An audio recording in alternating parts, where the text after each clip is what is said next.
Global expertise from San Fran to China. We are core consultants, not your average miner. DSC and Darbanel confined to the house. And so now we bring you core from the couch. I'm here from Core Consultants. Joined in my home is Michael Kobler from American Lithium, joined in his home. Welcome. Thanks, Laura. Good to see you again. Good to see you. So American Lithium is developing the Tonopah lithium claims in Nevada. Can you tell us about that? The Tonopah claims are about 5 miles outside of Tonopah. And what's really unique about them is the geology, the depositional environment of the lithium. The lithium's actually ingrained in the clay. It hasn't formed a mineral. It is just almost like placer gold. It's there to be just separated from the clay and the clay stone and then processed. And what's unique about us is that we're a very, very large, shallow deposit that the lithium can be extracted in a very short period of time.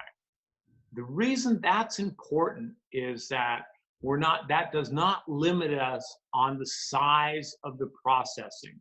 So we can go and have 100,000 ton a day mine if that's what we want, because we can process the minerals, get this lithium out in a very short period of time. So that makes this project one of enormous scale, or scalability rather. But how does that compare to, say, a brine, which we're all very familiar with? We're familiar with the brine assets and we're familiar with hard rock. So how does this clay compare? You know, the clay is actually more comparable to the hard rock assets. Let's say those big mines in Australia. We have the ability to match those mines in size, but they have an extra complication that we don't have. And that is that the ore has to be roasted. It actually has to be heated over 1,000 degrees to prepare the lithium to be extracted from the mineral structure that they have in their minerals. We don't have to go through that step. So we can match those big hard rock mines in size, but we're cheaper or less expensive in our process costs. Okay. And how has COVID-19 affected your operations or your timeline, if anything? Well, we were lucky that we managed to finish our field work in January before the full brunt of COVID.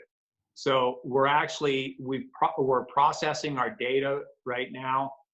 We've engaged an engineering firm to do our maiden resource, right? So most of the work that we're doing right now is office work, which we would have done anyway.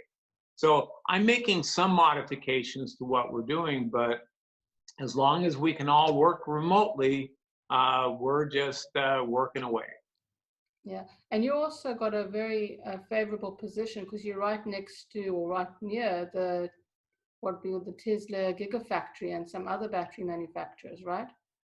You know, we are absolutely blessed because, first of all, the Gigafactory is 3 hours away. So that is one of the consumers that's going to use our material eventually. But I think more importantly, we are within, a day's supply of all of our necessary inputs to produce the lithium carbonate or lithium hydroxide mineral. Our electricity is right next door. Our acid railheads are 100 miles away right now, where we get natural gas and we get our sulfuric acid. Our caustic soda comes in from Wyoming. I mean, it's all right there. Right. And the market, let's talk lithium in general. There's definitely going to be a lot of changes. A lot of companies have had to put operations on hold. The markets haven't really been buoyant. Where do you think lithium's going to go?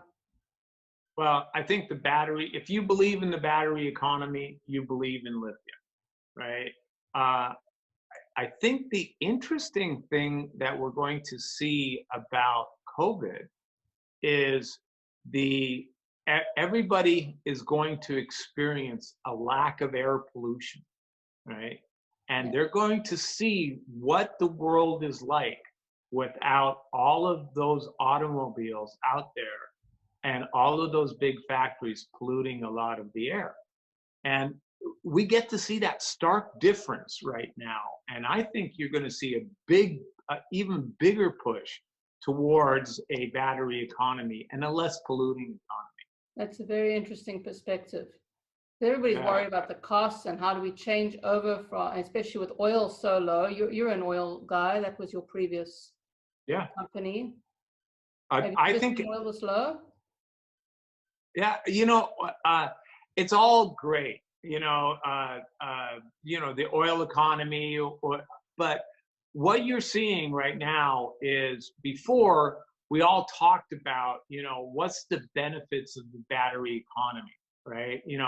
And how do you quantify the social benefit of not having a polluted atmosphere, right? Very difficult. Now everybody's going to be, now they can. They're saying, well, wait a minute, back then, look at how clear the skies were. Look at how easier it was to breathe. So now we're going to be able to quantify that benefit. I think that's a side benefit I don't think people are really talking about. Yeah, good call, good perspective. Yeah. And what's next for American Lithium?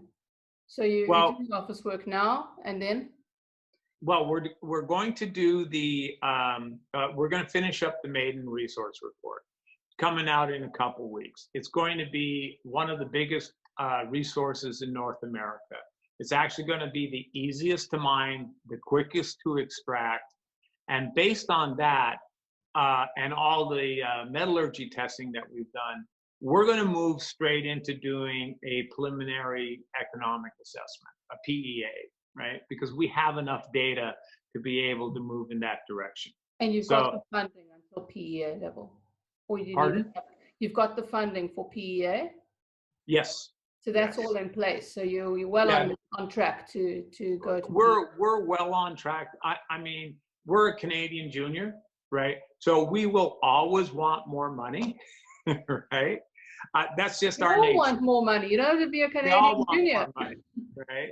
But up until now, this company has basically been funded by an internal group of investors that have consistently put in their own money. I mean, I'm heavily invested in the company, and it's exciting now to see that weight. I mean, this is not a flash in the pan.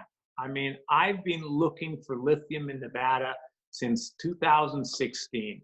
I started with brines. I started to understand, we spent millions of dollars exploring for brines.